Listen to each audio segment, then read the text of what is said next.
Hello and welcome. In this video, we will be going over how to record a harvest event using Croptracker with your iOS mobile device. To begin, open the Croptracker app and select Harvest. This screen will display a list of all the harvest events in your account. You can select a harvest event you have set up previously and add inputs from this screen, as well as creating a new event. To create a new harvest event, tap on the plus sign in the top right corner of the screen. Enter the start and end dates. These dates can be edited later if the harvest took more or less time than expected. Select the event status. The event status can be used to plan activities in advance and then confirm when they've been completed. You can also use event statuses to filter user permissions. For more information on event statuses, check out the knowledge base links in the description. Tap to select the blocks or rows that you'll be harvesting from. You can search by variety or block or row name using the search bar at the top if needed. You can harvest from as many blocks at once as you need. If you are harvesting from all of your blocks, you can select All in the top right corner. The area harvested will auto-calculate based on the area of the block selected. You can change the units to acre, hectare, or plant. Below the area, you can tap to generate tracking codes. Croptracker will generate unique tracking codes for every harvested area using the date and the block name. If you have your own tracking code system in place, you can override and input your own code by typing directly into this field. Toggle the Show Advanced option switch to access optional information related to this harvest. Optionally, you may select a category. This field is populated by information already entered into Croptracker and can be used to group your events using your own custom categories. For more information on how to add categories or what they're used for, check out the knowledge base links in the description. Select the condition of the crop. This list is also filled from information already entered. You can select from the list or add a new condition by tapping the plus button in the bottom left corner. A window will appear to type in the new crop condition. Hit OK or Done when you've entered the condition. You may record the harvest method either by machine or by hand, and select the management level if applicable. You can also record the temperature and wind information at the time of harvest. This is useful on some global gap reports. You can select a responsible person from your list of employees. This list is populated from information already entered into Croptracker. For more information on adding and managing contacts and employees, check out the video links in the description.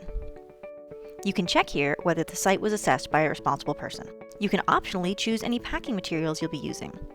You can select from this list or add a new packing material by hitting the plus button in the bottom left corner. This list is not linked to your packing material inventory.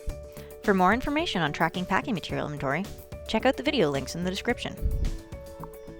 You can also add comments or notes as needed here. Comments will appear on some reports, while notes will not. When you are finished entering all the information, tap Save and Next in the upper right-hand corner. The next screen will display your harvest event on the work log screen. To learn how to clock employees into this event and record inputs against employees, stay tuned. We will show you how to add inputs without a work log first. On the top of this screen, tap on the Inputs button. This screen will be blank. To add harvest inputs, tap the plus button in the top right corner. If you are recording a harvest in more than one block, a window will appear for you to select the block you are recording an input against. An input can only be recorded against one block for traceability purposes. Once you have selected the block, a new screen will appear with the block you are harvesting from listed at the top. Enter or confirm the time. The time will default to the current time, but can be changed as needed. Enter the volume amount and unit. The volume unit is a mandatory field that refers to the container you're harvesting into. The list includes a variety of generic units like bins, picking baskets, and totes that can be selected instead if you don't need to track the specific volume or weight. You can record as many inputs at once as you need. Optionally, select the harvest class. This list is populated from information already entered in Croptracker. For more information about adding a harvest class, check out the knowledge base links in the description. You can also specify the weight per container. If you selected a generic volume unit above, you can use this to specify what it weighs here. The total weight of the harvest and the unit weight will appear on harvest yield reports. You can optionally attach a work log from this screen as well, but first we'll continue without a work log for this input. If you have the storage module, you can assign a storage location for this input from this screen. Select the label format for printing harvest tags. Croptracker can integrate with mobile printers, so you can print and attach tags right in the field. Select the printer you are using from the list. To print the tags, hit the printer icon in the top right corner. For more information on printer integration, check out the links in the description. When you are done, hit the Save button in the top right corner. You'll be taken back to the input screen. From here, you can repeat the same process to add more inputs as needed, to the same block or to any other blocks. You can edit an input as needed by tapping on it and returning to the Edit Input screen. You can also reprint the harvest tag or delete this input if needed using the drop-down arrow next to the input. Now we will show you how to record harvest inputs and worker time or piece rate pay together. To record inputs against a work log, tap the harvest event you are working in. Make sure you are in the Work Logs tab at the top of the screen. If you need to create a new harvest event, follow the same steps from the beginning of this video. From this screen, tap on Punch In next to the block you are harvesting from. You will be taken to the list of employees. You can punch in as many employees as needed. If you have your employees organized into crews, you can punch whole crews in at a time, or select people from multiple crews. If you have employee badges printed, you can also scan in the employees using the barcode scanner in the top right corner. For more information on employee setup, check out the links in the description. When you have selected the employees you need, tap Next in the bottom corner. Enter the start time, and if you are paying piece rate, be sure to toggle Flag as Piecework.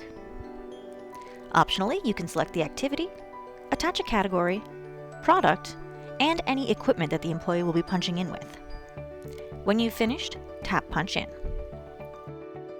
You should now see a list of employees under each block. To add your inputs, just tap the plus button next to the employee's name to pull up the new harvest input window. Enter or confirm the time. The time will default to the current time, but can be changed as needed. Once again, enter the volume amount in unit. If you are paying piece rate, select one here.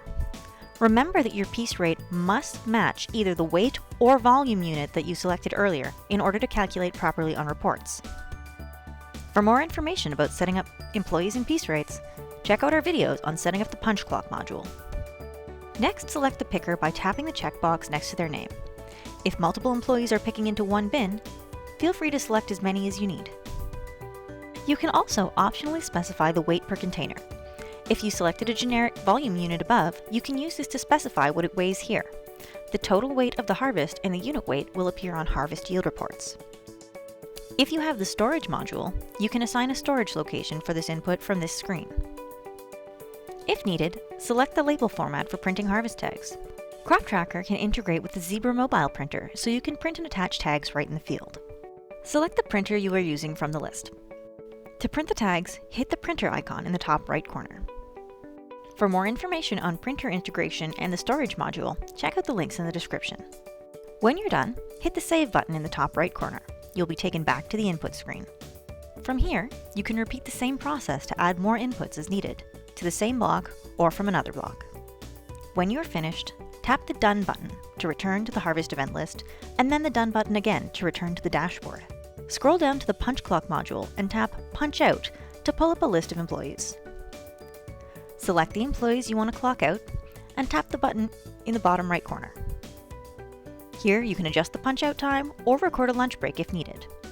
Once you're finished, tap Punch Out. This concludes our video on recording a harvest using the iOS mobile app. For more information, check out our other videos and visit our website at www.croptracker.com. And as always, thanks for watching.